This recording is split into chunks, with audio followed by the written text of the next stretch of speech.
Ada sikit kisah dia. Dia banyak buat lawak. Dia jenis yang macam peramal. Tapi gol-gol lagi macam-macam.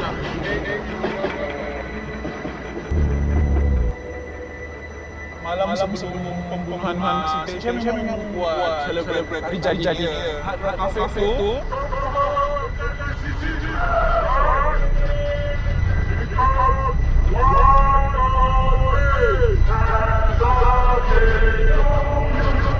Jadi sebelum benda jadi dia pergi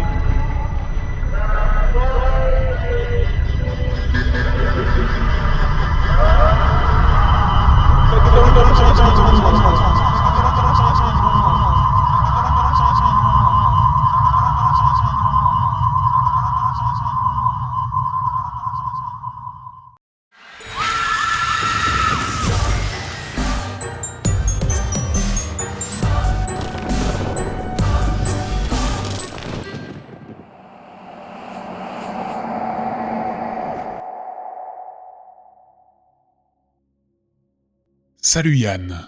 Salut à toi Alter. Et j'espère, je tiens à le dire tout de suite, que tu es prêt pour ce nouveau récit que nous allons apporter à nos abonnés. Alors, je vais le dire tout de suite. Oui, je suis prêt, bien entendu, sinon je ne serais pas là, en ce qui concerne l'histoire que nous allons raconter aujourd'hui. Mais il faut avouer une chose, c'est que toi et moi sommes ici sortis de notre zone de confort, en nous plongeant dans une histoire qui n'a pas réellement attrait au mystère, et qui ne comporte pas nécessairement d'énigmes en tant que telle. Et en effet, ce n'est pas réellement dans nos habitudes de parler, de vous conter le genre d'histoire que nous allons aborder aujourd'hui. Histoire bien entendu que vous allez découvrir d'ici à quelques instants, mais dont nous taisons le sujet afin de vous préserver une part d'intrigue. Et vous allez comprendre en écoutant ce récit qu'en partant de absolument ou quasiment rien, au fil de l'histoire, on va se retrouver plongé dans un imbroglio complètement dingue. Et que plus notre histoire va avancer, plus nous allons être menés vers quelque chose qui nous dépasse absolument tous. Vous, moi, ainsi que les protagonistes de ce récit. Sur ce, si on ne vous a absolument rien dit jusqu'à présent sur ce qui vous attend, ce n'est pas pour rien, c'est qu'on ne veut pas vous spoiler. Alors c'est parti pour ce nouvel étrange voyage.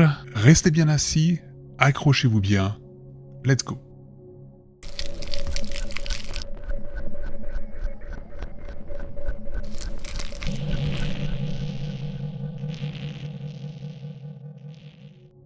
TikTok, Instagram, Snapchat, Facebook ont tous un point commun. Mis à part bien entendu le fait que ces derniers soient tous ou font tous partie de ce que l'on appelle aujourd'hui les réseaux sociaux, on ne vous mentira pas en vous disant qu'au travers de ces derniers, on trouve absolument le même type de vidéos, le même type de contenu. Que ce soit les Reels sur Instagram, que ce soit les Shorts au travers de YouTube, et les TikTok, aujourd'hui tout s'harmonise, et ce quelle que soit la plateforme ainsi que quelle que soit la longueur des vidéos. On retrouve les mêmes choses sur tous les supports. Et s'il y a bien un type de contenu qui a fait plus ou moins fureur depuis le début de la création des vidéos sur les réseaux sociaux, eh bien c'est ce que l'on appelle vulgairement les pranks, que l'on pourra aussi nommer en théorie en français des caméras cachées.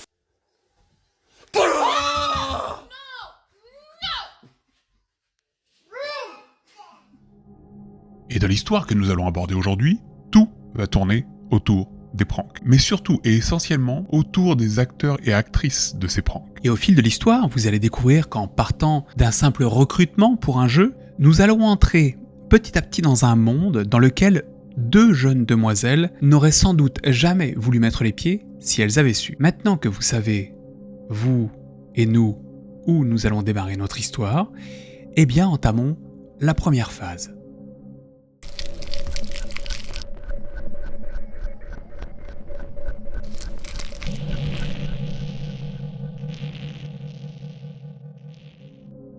Doan Thi Huong est née à Nam Dinh, au Vietnam, le 31 mai 1988. Cette jeune demoiselle, ayant grandi dans une famille plutôt modeste, a un rêve en particulier, celui de devenir actrice ou chanteuse.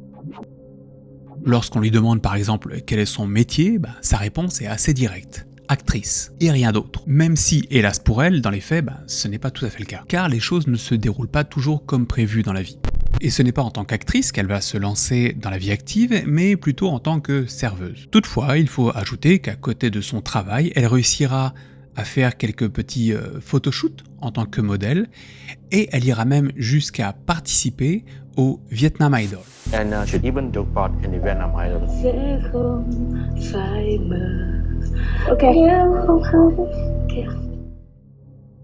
Puis un jour, une amie de son entourage lui parlera d'une proposition des plus alléchantes. Écoutez plutôt comment Do-han nous parle de cette période de sa vie. I worked as waitress for 3 years. I have a colleague named Thuy.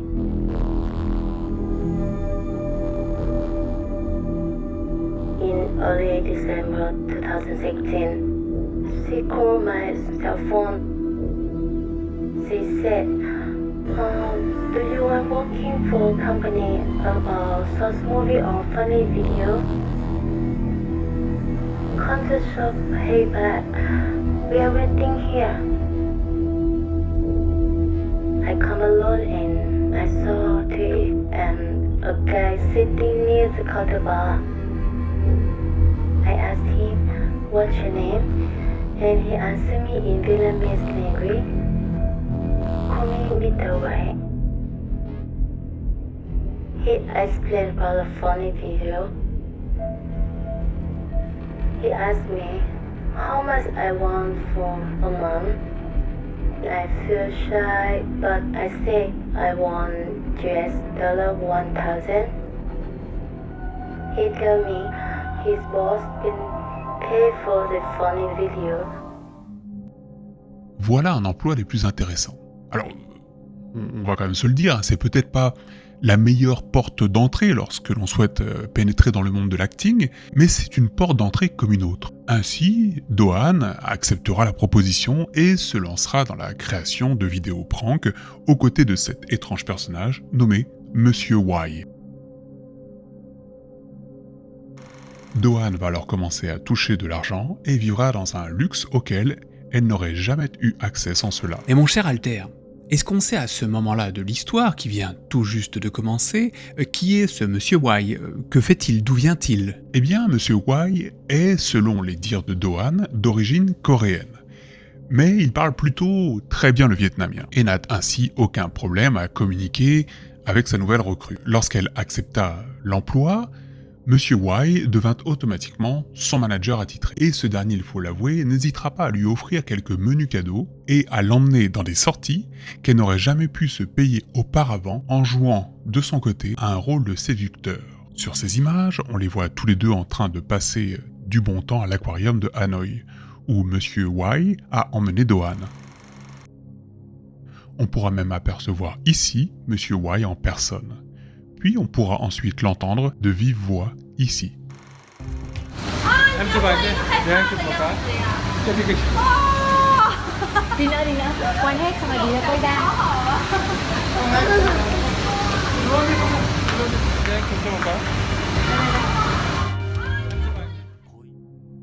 Et c'est à peu près tout ce que l'on sait de ce Monsieur Y. Peu de temps après, le patron de ce monsieur va venir rejoindre nos deux comparses. Son nom, Hanamori, qui signifie en japonais quelque chose comme un protecteur ou un oncle. Et c'est suite à son arrivée que nos trois acolytes vont mettre en branle quelques pranks afin tout simplement d'entraîner Do-han à jouer son rôle de prankeuse. Et c'est ainsi qu'au courant de décembre 2016, quelque part au Vietnam, Do-han fut recruté pour créer des caméras cachées.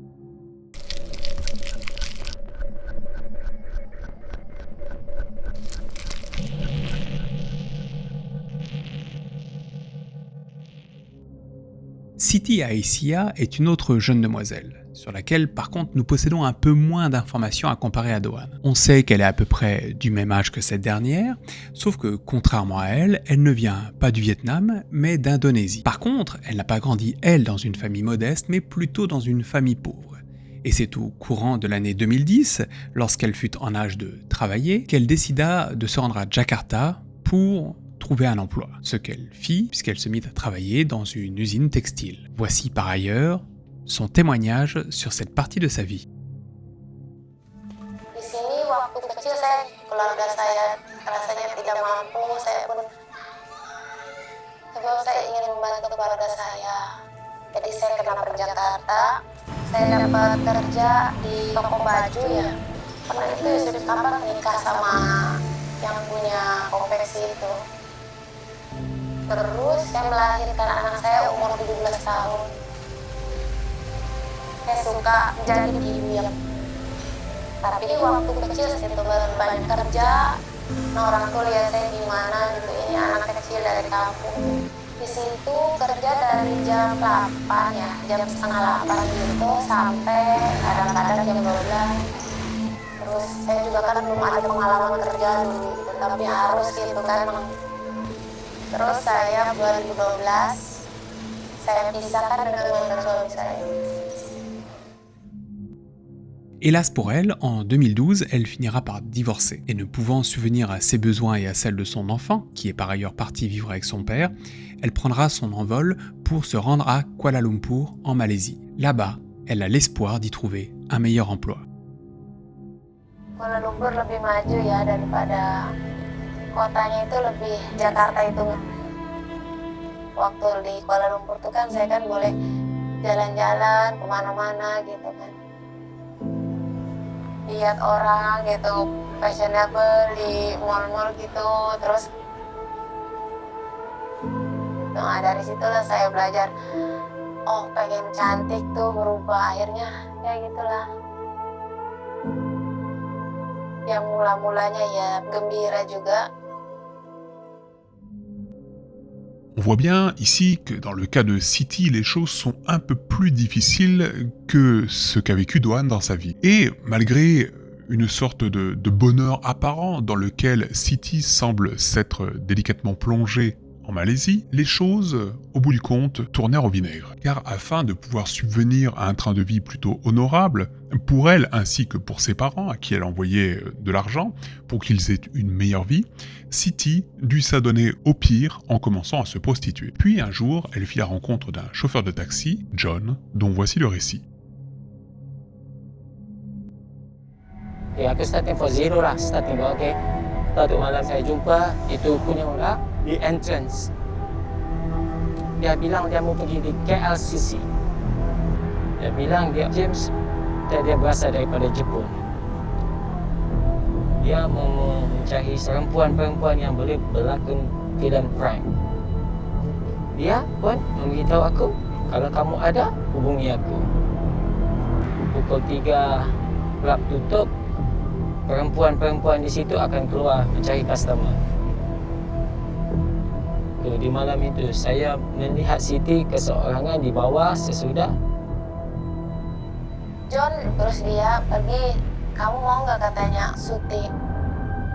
Orang satu tuh dari Jepang, jadi dia tuh mau cari aktris untuk syuting video.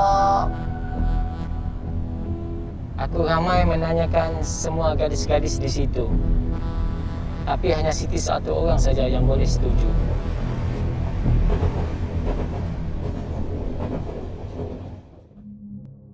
Et c'est donc par le biais de ce chauffeur de taxi que Siti fit la rencontre d'un certain James. Ce personnage, d'origine japonaise, lui proposa de tourner des vidéos en caméra cachée, exactement, vous l'aurez compris, comme ce qui avait alors été demandé à Doan. Mais, contrairement à Monsieur Y, qui parlait lui très bien le vietnamien avec Doan, James, lui, ne parle pas très bien l'indonésien. Et, a priori, encore moins bien l'anglais. Ainsi, Siti et James, pour communiquer entre eux, durent employer Google Translate, ce qui ne rend pas la communication très évidente, surtout lorsqu'il s'agit de relations de travail. C'est alors qu'une tierce personne va venir faire son apparition, Monsieur Chang. Et ce Monsieur Chang, contrairement à James, n'a aucun problème à parler anglais. C'est lui qui va faire le pont linguistique au niveau du travail entre Siti et James. Désormais, Doan d'un côté et Siti de l'autre entament toutes deux une nouvelle vie. Désormais, Doan et Siti entament une nouvelle vie. Une nouvelle vie qui leur permet de répondre à leurs attentes. Dans le cas de Doan, c'est le côté actrice qui l'a attirée, et pour Siti, c'est le côté plutôt pécunier. Quelle que fût leur motivation, elles étaient alors engagées, et à partir de ce moment, leur vie changera du tout au tout.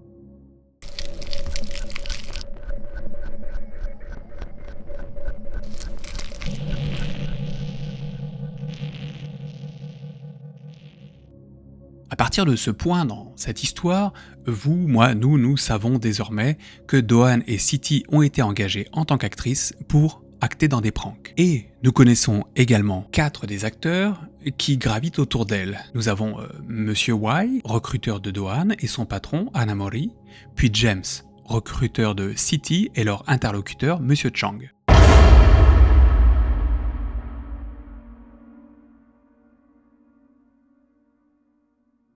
Alors bien entendu, là, nous ne vous avons pas encore dit exactement dans quoi elle s'était embarquée, même si vous savez qu'il s'agit de pranks essentiellement, de caméras cachées. Mais ce que vous ne savez pas, c'est quels dessins elles vont subir, et cela, nous le verrons plus tard. Mais à partir de ce point, Yann et moi, on s'est posé une petite question. Puisque ces 2 dernières filles, ces 2 dernières jeunes demoiselles ont été engagées pour faire des pranks, on a imaginé qu'il devrait être possible de retrouver des traces de ces pranks sur les réseaux sociaux. Nous avons donc fait nos recherches. Et la réponse est oui. Et il y a bien effectivement quelques pranks, ou en tout cas un, que l'on retrouve sur YouTube. Comme en témoigne cet extrait dans lequel on voit Doan aux côtés d'un jeune homme en train de préparer une caméra cachée. Ne nous demandez pas par contre quel est le but de ce prank, ni sa finalité, nous n'en savons rien. Car au bout du compte, des extraits, en fait, il y en a peu.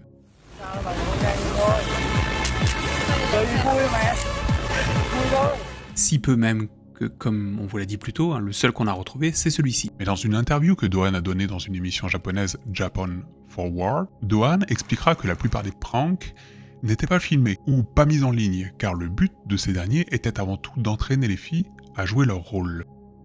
Et c'est là, du coup, où une autre petite question a émergé. Du coup, c'est quoi leur rôle? En quoi consistaient ces fameuses vidéos? Alors, on sait que du côté de Doan, son rôle était assez simple. Il consistait à se précipiter vers des inconnus dans la rue, afin de les embrasser sur la joue, de s'excuser et de partir en courant. Le tout étant, bien entendu, filmé sous le couvert d'une caméra cachée.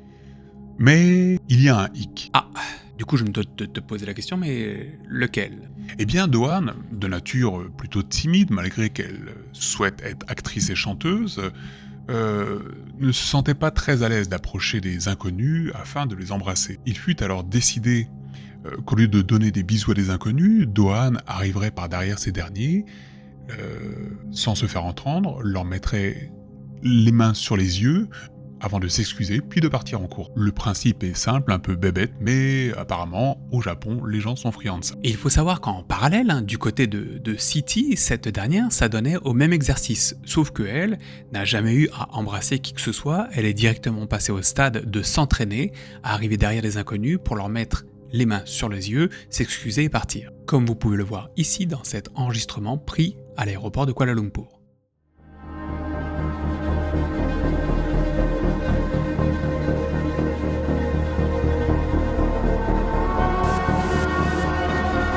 Dans cet autre extrait, se déroulant à l'aéroport de Noi Bai, au Vietnam, on voit Doan aux côtés de son recruteur.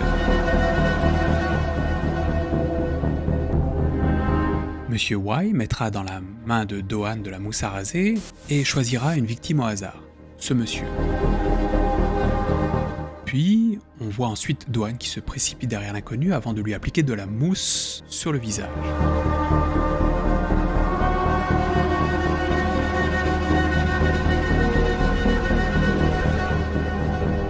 Pendant ce temps, Monsieur Y est là, à gauche de l'image, il filme la scène.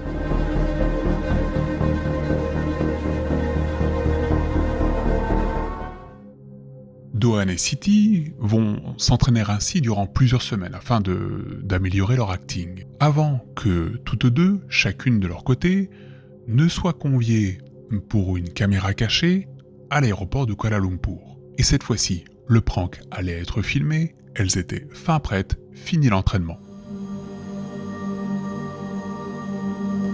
Toute heureuse de participer à son premier prank live, on voit ici Siti se prendre en vidéo dans l'aéroport.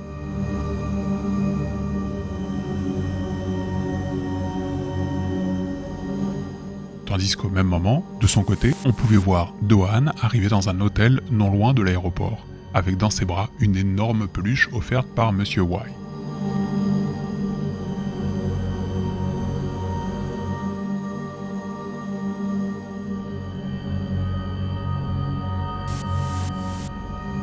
Avant la mise en scène de ce prank, on verra ici, filmé par les caméras de l'aéroport, Monsieur Anamori accompagné d'un autre personnage nommé Ho Jong-gil. Ces derniers marchèrent dans l'aéroport afin de repérer les lieux de la prochaine scène à filmer.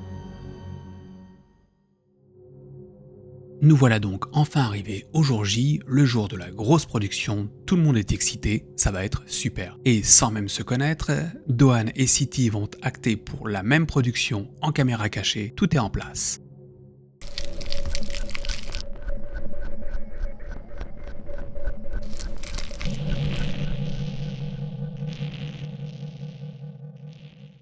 About the two women who have just been arrested in connection with the murder.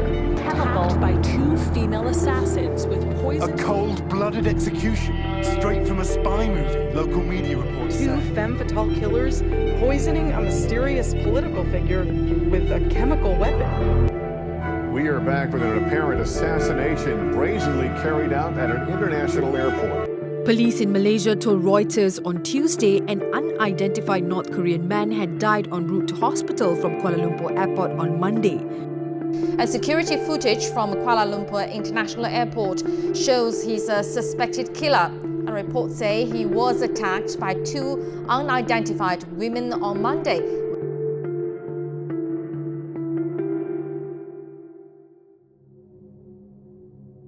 C'est le 13 février 2017 que la vie de Do-han et Siti bascula, littéralement. Car, sans le vouloir, elles participèrent à l'un des assassinats politiques les plus fous de cette dernière décennie. Mais qu'est-ce qui s'est passé en cette journée, dans l'aéroport de Kuala Lumpur? Pourrais-tu, Yann, nous donner un petit peu plus de détails? Eh bien, le 13 février 2017, une personne nommée Kim Chol fit son entrée dans l'aéroport. C'est cet homme qui sera désigné par Anamori comme étant la cible du prank auquel allaient participer Do-han et Siti. Monsieur Y et James étalèrent dans la paume des mains des deux filles une sorte de gel afin de mettre en place le même type de caméras cachées dans lesquelles elles avaient acté les semaines précédentes. Et c'est donc en toute innocence que toutes deux se dirigeront vers la victime, Kim Chol, pour arriver dans son dos et lui badigeonner la face de gel, avant de s'excuser et de s'en aller. Kim Chol, indigné de cet acte, ira voir le service de sécurité de l'aéroport, puis sera amené dans leur bureau pour mettre sur papier les faits qu'il venait de subir. C'est dans ce bureau que Monsieur Chol, victime d'une crise cardiaque, s'écroulera. 1 heure plus tard, il sera déclaré mort. C'est quand même fou ça, mais pourquoi? Qui est ce Kim Chol? Pourquoi les filles l'ont-elles assassiné?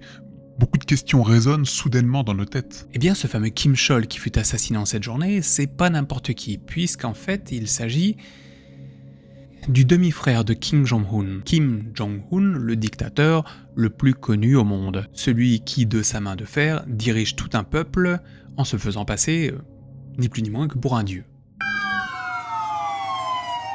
Elle risque la peine de mort. En Malaisie, 2 femmes sont accusées d'avoir assassiné le demi-frère de Kim Jong-un, l'actuel dirigeant de Corée du Nord. Ces 2 femmes sont accusées d'avoir approché Kim Jong-nam et de lui avoir projeté au visage un puissant poison alors qu'il se trouvait dans l'aéroport. C'était le 13 février dernier. Le vrai prénom de ce demi-frère, c'est pas Kim Chol, c'est Kim Jong-nam. Et c'est lui qui, dans d'étranges circonstances, a été assassiné par Do-han et Siti. Les autorités malaisiennes ont déclaré officiellement que le frère du chef de la Corée du Nord venait d'être assassiné à l'aéroport de Kuala Lumpur. Il y a bien entendu toute une histoire politique derrière tout cela, vous vous en doutez. Mais bien que nous ne soyons pas là pour parler spécifiquement de cela, il nous faut toutefois éclaircir dans cette histoire les raisons, un petit peu donner le pourquoi de cet assassinat. Déjà, il faut savoir que Kim Jong-nam savait que son demi-frère était à ses trousses depuis plusieurs années. Il savait que ce dernier voulait se débarrasser de lui.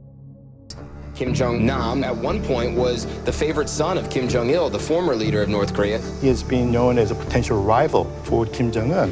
And it's raising suspicions that Kim Jong-un may have once again marked one of his own relatives for death.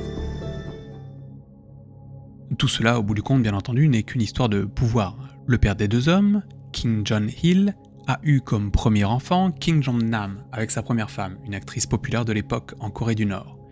Kim Jong-nam était donc plus âgé que son demi-frère Kim Jong-un, puisque ce dernier est né après. Et les deux ne partageaient pas la même mère, puisque la mère de l'actuel leader de Corée du Nord était une danseuse du nom de Ko Young-hui. La personne qui devait alors logiquement succéder au trône de Kim Jong-il n'était autre que Kim Jong-nam. Mais un jour, hélas pour Kim Jong-nam, ce dernier perdra littéralement sa place dans le cœur de son père, lorsqu'il va se faire attraper à l'aéroport de Tokyo avec un faux passeport provenant de la République dominicaine. C'est ce passeport-là. Lui et sa famille se sont alors fait attraper à cet aéroport de Tokyo sous de fausses identités, car leur but était tout simplement d'aller au Disneyland de Tokyo. In May 2001, he was caught trying to enter Japan with his son and 2 women using a fake passport to visit Disneyland, Tokyo. The much publicized incident is said to have deeply embarrassed his father. Mais Kim Jong-il, n'appréciant pas du tout ce geste anticommuniste de la part de son premier fils, décida alors que son successeur serait Kim Jong-un, l'actuel leader que l'on connaît tous aujourd'hui. Et toutefois, Kim Jong-un, n'appréciant pas la concurrence, même si de concurrence il n'y avait plus du tout à ce moment-là, décida qu'il fallait simplement se débarrasser des éléments gênants orbitant autour de lui. Et pour cela, il fera par exemple assassiner son propre oncle, avant de tourner sa ire vers son propre demi-frère. Surtout après que ce dernier ait déclaré qu'il était plutôt contre une 3e génération de dictature dans sa famille. 혹시 김정남 선생님 맞습니까? 예. 안녕하세요. 예. 장남인데 후계자로 되지 못한 거에 대해서는 괜찮습니까? 개인적으로 3대 세습에 대해서는 저는 반대를 합니다. Se sentant menacé, Kim Jong-nam décida d'aller voyager quelque temps en Asie du Sud-Est. Mais il se fera rattraper en ce 13 février 2017.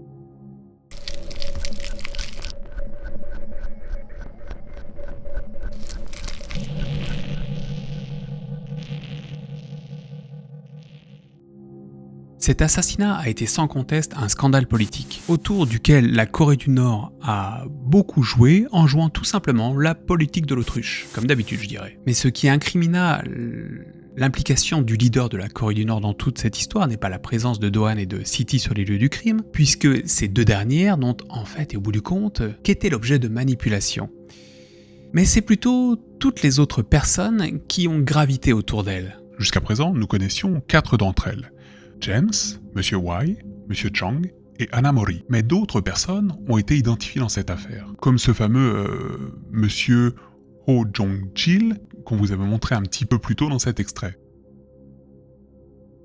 Eh bien, figurez-vous que ces 5 protagonistes qui étaient alors à l'aéroport le jour de l'assassinat iront voir une personne nommée Hyun Kwang-song, qui n'est autre que l'ambassadeur de Corée du Nord en Malaisie. Et ce dernier les mettra en relation avec un employé travaillant pour une compagnie d'aviation, Kim Hook-il. Ainsi, l'employé qui travaillait pour la compagnie d'aviation ainsi que l'ambassadeur de la Corée du Nord mettront en branle un plan préétabli pour littéralement extraire les 5 autres personnes présentes le jour de l'assassinat de Kim Jong-nam pour que tout ce beau petit monde prenne l'avion et s'en retourne tranquillement en Corée du Nord. Il sera découvert encore une dernière personne, Ri Jong-chol, qui est un chimiste et qui lui se fera attraper par les autorités avant d'être relâché pour être renvoyé vers son pays, la Corée du Nord encore une fois.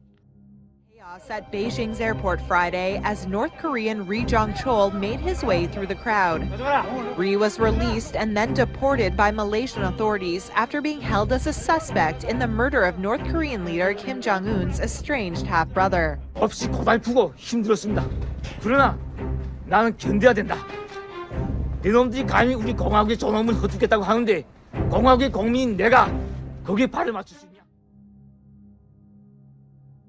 Alors en fait là je t'arrête Alter car tu fais une toute petite erreur. Car de toutes les personnes présentes, Anna Mori, Ho Jong-jil, Monsieur Wai, Monsieur Chang et autres, il y a une personne dont on ne sait pas du tout où il est, ni ce qu'il est advenu de lui. Il s'agit de la seule personne qui était d'origine japonaise, James. Ce dernier n'a pas pris l'avion comme les autres pour rentrer en Corée du Nord, il a tout simplement disparu de la circulation. À ce jour, personne ne sait où il est, et personne du coup ne sait réellement si sa vraie nationalité était bien japonaise. De ce fait, et à ce moment-là de l'histoire, il ne reste plus que 2 personnes à mettre sur les bancs des accusés. Il s'agit de Do-han et de Siti.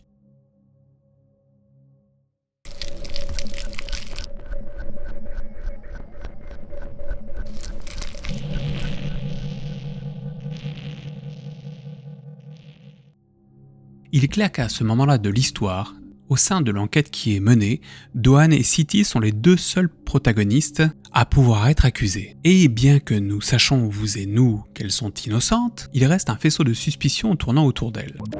Par exemple, il sera dit que lorsque Do-han est passée ici devant les caméras de l'aéroport, en portant son t-shirt LOL, elle jette à ce moment-là un petit regard à la caméra, comme pour montrer qu'elle défie les autorités. C'est un regard de défiance. En tout cas, c'est comme ça que le banc des accusés interprète ce petit passage vidéo. Puis il y a la manière dont les filles ont acté avant le meurtre. On sait par exemple que ici Do-han est avec Monsieur Y, que les deux sont en train de marcher dans l'aéroport, et il serait dit, bien entendu encore une fois du côté des accusés, que les deux discutaient pour mettre en plan le futur meurtre de Kim Jong-nam. Et de son côté, Siti, elle, était assise au café avec James. Et encore une fois, il était toujours dit du côté des bancs des accusés que ces deux derniers discutaient également de leur côté du futur meurtre que les filles allaient commettre. Ça, ce n'est qu'une interprétation, puisqu'on n'a pas le son avec ces images. Et il y a encore un point un petit peu plus intriguant qui a beaucoup fait parler le banc des accusés, c'est comment ont agi les deux filles après le meurtre. Car ces dernières ont toutes deux eu le même réflexe, celui de se diriger vers les toilettes afin de se laver les mains. Et c'est sur cette phase que se pose le faisceau de suspicion, puisque plusieurs enquêteurs ont remarqué que les deux filles évitaient de toucher ce qui les entourait en allant vers les toilettes, comme si elles savaient que ce qu'elles avaient sur les mains était un produit dangereux. Cet argument sera toutefois très rapidement débouté. Heureusement, leur manière d'agir étant en fait tout à fait naturelle. Ce qui est vrai puisque quand on y pense, si vous aviez quelque chose de gluant sur les mains, vous ne vous amuseriez certainement pas à en mettre absolument partout sur vous ou sur les objets qui vous entourent, à moins d'être un peu stupide, ou de s'en foutre. Mais suite à l'enquête, et sachant qu'il ne restait entre les mains de la justice que deux personnes, Do-han et Siti, ces dernières passèrent quand même 2 années derrière les barreaux. Et fait intéressant, c'est dans cette prison qu'elles vont, pour la première fois, faire connaissance l'une de l'autre.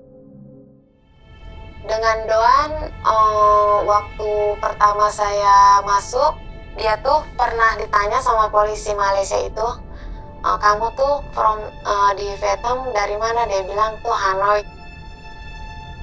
Jadi tuh saya tuh nggak tahu nama dia itu apa, jadi panggil dia itu selalu Noi. Jadi saya panggil itu Hanoi. We are secret cell, so we cannot see each other. So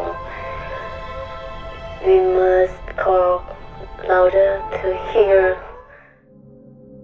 Et oui, car avant ça, elles n'avaient jamais discuté ensemble, elles ne se connaissaient ni d'Adam, ni d'Ève. Elles ont donc toutes les deux été manipulées, chacune de leur côté, pour ensuite être littéralement envoyées vers un même dessein duquel elles finiront par se sortir. Par se sortir ? Comment cela ? Eh bien, le procès s'est déroulé en Malaisie, ce qui est normal puisque c'est à l'aéroport de Kuala Lumpur qu'a eu lieu le meurtre. Et tout le monde, absolument tout le monde au vu des récits, savait que Do-han et Siti étaient totalement innocentes, mais la justice étant ce qu'elle est, tant qu'on ne peut pas littéralement prouver avec un bien fondé son innocence, on est coupable, en tout cas en Malaisie. Et le système juridique malaisien étant particulièrement rigide, rien ne semblait pouvoir sauver les filles d'une future pendaison. Car oui, en effet, pour meurtre, là-bas, tu es pendu, c'est la peine de mort. Mais ceci était sans compter sur l'intervention des autorités indonésiennes qui ont demandé à ce que Siti soit relaxée de toute charge, ce qui fut accepté. Tout ça s'étant déroulé au niveau politique. Par contre, pour Do-han, ce fut un petit peu plus compliqué, vu que les relations entre la Malaisie et le Vietnam ne sont pas particulièrement au beau fixe, surtout que le Vietnam est un ancien état communiste, voire même peut-être est encore communiste, je sais plus trop, et que du coup, ils n'ont pas nécessairement une mauvaise relation avec la Corée du Nord. Mais, merci pour elle, le destin en a voulu autrement, le Vietnam finira au bout de plusieurs mois par intervenir, et les charges retenues contre Do-han seront diminuées. Ce qui a eu pour effet de permettre à Do-han de rentrer dans son pays, le Vietnam, pour terminer sa sentence, qu'elle finira en fait chez elle auprès de sa famille.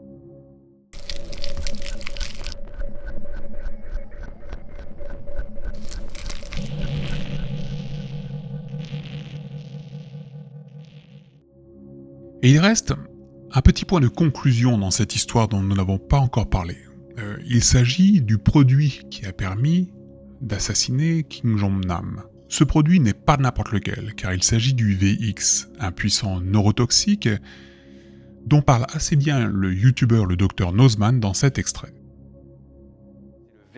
Pas étonnant vu que c'est l'un des poisons les plus mortels du monde. Plus spécifiquement, c'est un agent neurotoxique. Comme son nom l'indique, c'est un poison qui agit sur le système nerveux en bloquant la transmission d'informations nerveuses jusqu'aux organes. J'en avais déjà parlé très rapidement dans une vidéo qui date de 2014, mais sans être vraiment rentré dans le détail de son fonctionnement à l'époque. Le VX est une version plus mortelle du sarin, qui est déjà à la base 500 fois plus toxique que le cyanure. Par simple inhalation ou contact avec la peau carrément, les molécules du VX passent dans le sang en voyageant jusqu'au système nerveux. C'est au niveau des synapses reliant les neurones qu'il va agir. En général, l'information qui voyage sous la forme d'un signal électrique va devenir un signal chimique au niveau de la synapse. C'est ce qu'on appelle un neurotransmetteur. Ce neurotransmetteur, comme l'acétylcholine par exemple, va ensuite activer un récepteur au niveau du neurone suivant, afin d'activer celui-ci et de faire transmettre le signal électrique, et ainsi de suite entre tous les neurones. Une fois sa tâche accomplie, l'acétylcholine sera éliminée via l'action d'une enzyme au sein du récepteur, l'acétylcholinestérase.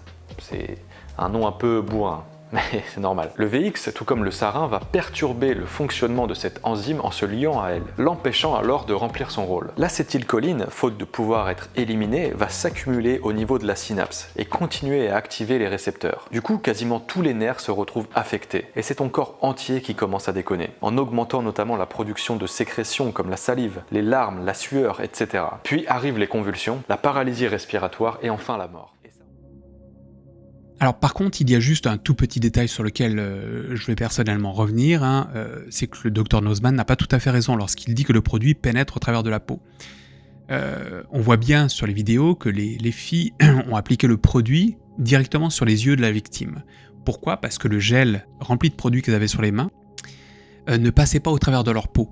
Le produit ne passe pas nécessairement au travers de la peau étant trop épaisse, il faut passer par les muqueuses, le nez, la bouche, les yeux par exemple. Et c'est donc exactement pour cette raison que les filles étaient entraînées à venir se placer derrière leur victime lors des caméras cachées pour mettre leurs mains, rappelez-vous, sur les yeux des personnages qu'elles piégeaient, avant de s'excuser, de partir en courant, comme je l'ai dit au moins 10 fois jusqu'ici. Et nous avons également trouvé un autre point intéressant qu'il nous faut vous mentionner.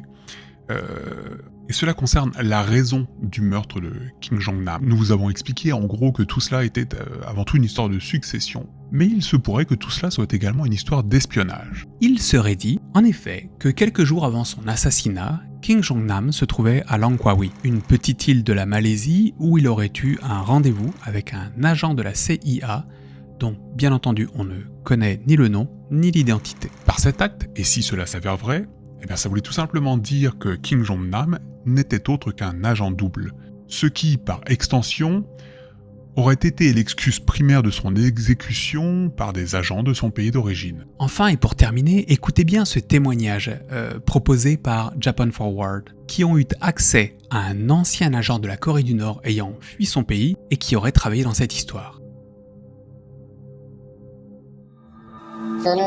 북한에 있으면서 조선노동당 중앙위원회 정보부서에 다녔나 25년 정도 근무했습니다.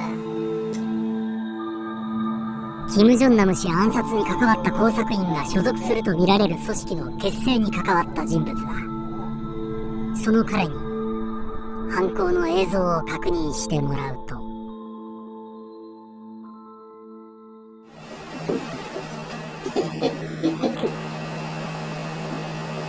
그러니까 일회성 이형 분자라는 게 딱 맞는 거지. 저 아이들은 초록 눈 아이들이요. 아무것도 모르고 아주 천진난만하게 그렇게 했다는 거지. 彼の口から出てきたのは一回性利用分子という言葉。 이번 테러에서 보면은 중고를 철저히 차단하려고 했지요. 그렇기 때문에 그렇게 전혀 모르는 여성을 택하는 거예요. つまり北朝鮮の犯行だという証拠が残らないように使い捨てとして彼女たちは選ばれたのだという。 테러에서 일회성 이용 분자 이용했다는 것은 그렇게 쉬운 테러다. 이번에 그 테러가 되니까 그 사회에서 많이 부끄러웠는데 조금 더 많이 둔 지가 같다고지. 世界を震撼させた暗殺計画は簡単なものだったと言い切る。 지금 국제사회도 그렇고 북한을 제한 세상 밖에서는 김정남이를 중요한 인물로 보는데요. 중요한 인물로 안 봅니다. 북한에서 쓰레기로 봐요. 北朝鮮内では Les filles d'Ohane City étaient donc, aux yeux des agents de la Corée du Nord, comme étant comme ils le disent, à usage unique. Je pense que cette phrase en dit alors très long dans leur implication dans cette tragédie. Voilà, je pense que nous vous avons à peu près tout dit en ce qui concerne le destin tragique qu'ont vécu d'Ohane City, qui au bout du compte ont réussi à échapper à la mort face aux autorités malaisiennes. Heureusement pour elles. C'est la première fois qu'on parle d'une histoire de la sorte, mais il fallait qu'on aborde ce sujet tant la manipulation de l'innocence est ici omniprésente et si évidente qu'elle démontre à quel point il peut parfois être aisé de se faire avoir. Merci. Merci à vous en tout cas d'avoir suivi ce nouvel étrange voyage. Et n'oubliez pas, pour nous aider, le petit pouce, le petit commentaire, le partage, patati patata. Et merci également et surtout à toutes les personnes qui souscrivent à ma chaîne, à notre chaîne, à votre chaîne. Allez bye, ciao et à la prochaine. À la prochaine.